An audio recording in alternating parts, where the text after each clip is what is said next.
Hello, this is Jeffrey T. Fertiller. Welcome to our YouTube channel, Service Management Leadership. Today we're in the 5th video in a series on the Essential Guide to ITIL Change Management. This series is adapted from a white paper on the Sharewell site written by Anthony Orr. Anthony is a great thought leader in the ITSM world. So I want to talk about, Anthony wants to talk about interrelated ITIL processes with the ITIL change management process. A lot of the ITIL processes are intertwined, and so it's great to talk about the interfaces.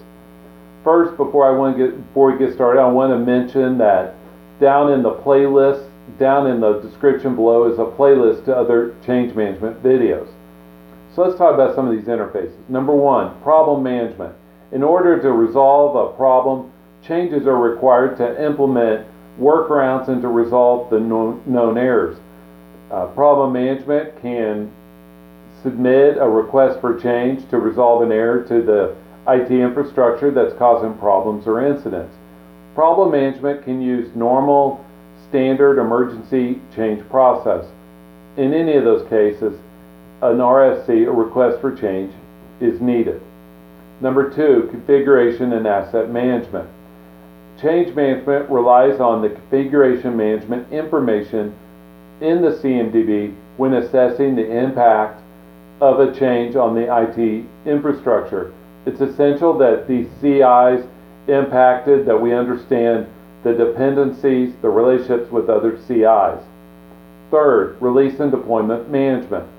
Change management manages the change and coordinates the build, test, and implementation with the release and deployment process. These two processes are so integrated that they should look like one process because of the handoffs. This helps with service orientation and removing process silos, or what is known as throw it over the fence approach to implementation, which we've all seen way too often. Fourth, IT service continuity management. In an effort to minimize and manage the risks that can negatively impact the business, IT service continuity management ensures necessary IT services are resumed within their minimum agreed upon service levels.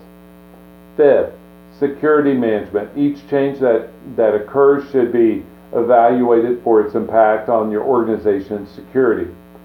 Six, knowledge management. This helps ensure that your decision supports for your changes. So let me unpack that a little bit. This includes coordination and collaboration with other processes. So while you are implementing a change, you may rely on your knowledge management to help understand some of the impacts of the change. Then after the change goes live, you may use some of the lessons learned and some of the information garnered to bolster your knowledge management. Request fulfillment. As we've stated in previous videos, many times changes are used to fulfill the request in the request fulfillment process. And lastly, in this video, portfolio management. Portfolio management will submit to change management change proposals for further processing. Change management is intertwined with almost every other process, and it's great, and this is the other reason why I say IT change management needs to be maximized and made effective, not minimized. And the reason I said change management is great when it's intertwined with other processes so that you can lower risk to your environment. This is Jeffrey T. Fertiller. Thank you for joining us on our YouTube channel. Please like or share the video, subscribe to our channel, leave me feedback below.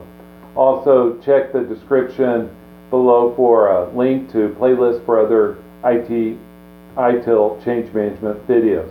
Have a great day. Bye.